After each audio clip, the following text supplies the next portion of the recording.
This is our first question for Baiting Alex. Hi, DF crew. Comparing The Last of Us Part 2 versus past-faced games, Alan Wake 2 and Cyberpunk 2077, the clarity of the PlayStation 5 TLU image, mainly noise, beats a path-traced 4090 game. Let's just let that one sink in. The only area I feel like TLU doesn't stack up is character lighting, which is only excellent 90% of the time. Is path-tracing dumb for games with a fixed time of day? Is there a hybrid solution where characters and other dynamic elements could be path-traced? How do you want to tackle this one, Alex?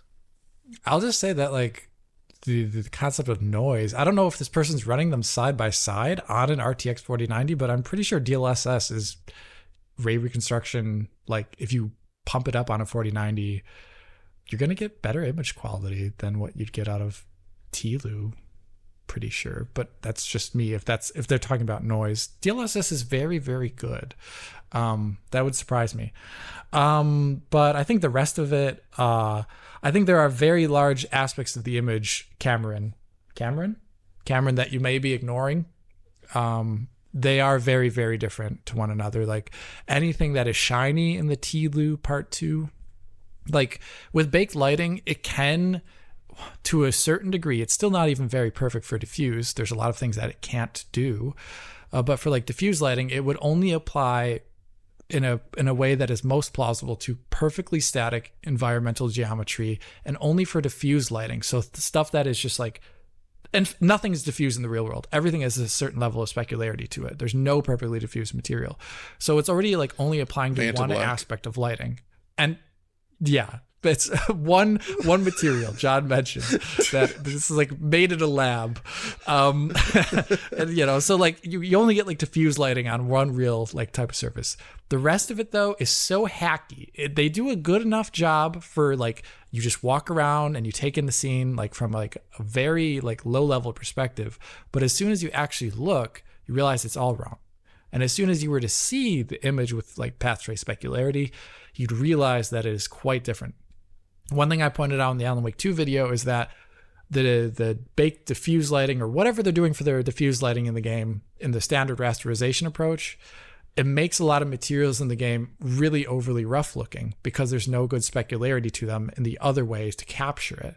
And it changes the material quality as you get higher up. And that's something you definitely see in TLU Part 1 and Part 2. I think it's, I've pointed it out before in my global illumination video, because I was talking about why there's this difference in lighting and specularity and diffuse lighting at one point. If you want, check out that video. It's maybe 2 years old now, but it talks at one point about light maps and their limitations. And for that, like, I'll just say, like, if you were to add path tracing to TLU Part 1 or 2, it would be a better looking game. And I think one of the things, it would also allow the game to be more interactive as a result too, with the environments, because, obviously those games, they have like a couple things you can pick up, but if you notice, all the things you can pick up or the characters, they're lit completely different than the environment around them. And those are all things that you may take notice of, Cameron, the next time you load it up. I mean, doesn't Cameron's conceit rely on everything being static? Everything. And there's no real dynamic movement in the game whatsoever. And no camera movement either, because specularity is camera dependent movement, it's all very, it's very, to be fair, their hacky solution to specularity is still pretty good, I would say, for like a traditional rasterized game, but obviously still nowhere near as accurate as path tracing. Yeah, that's the point though. I think baked lighting has had its day to a certain degree in the next 5 years. Like, it's going to become less useful as power gets more like the next consoles are going to be able to run much more ray tracing than they currently do. Yep. It's going to have, people are going to still do baked lighting now. Tons of releases probably still will, but like next time around, it's going to be pretty different. Well, looking at the final part of this question, Alan Wake 2 seemed to have a kind of hybrid solution for global illumination between the standard solution and path tracing, and it led to some bizarre sort of discontinuities and issues, right?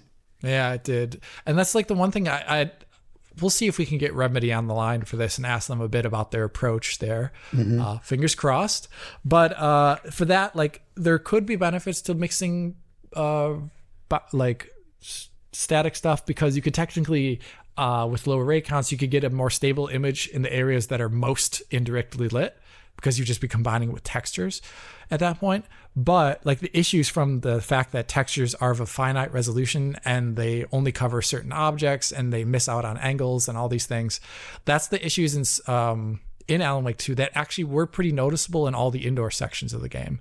Outdoor, I don't think there's actually any baked lighting applied to the outdoor scenes in Alan Wake 2 in the same degree, which is interesting. And those areas looked phenomenal without any issues. So I don't know. We'll see what Remedy says. There could be a future there with more research for certain game types to combine them. But Alan Wake 2, I'm only like partially impressed by it as a result.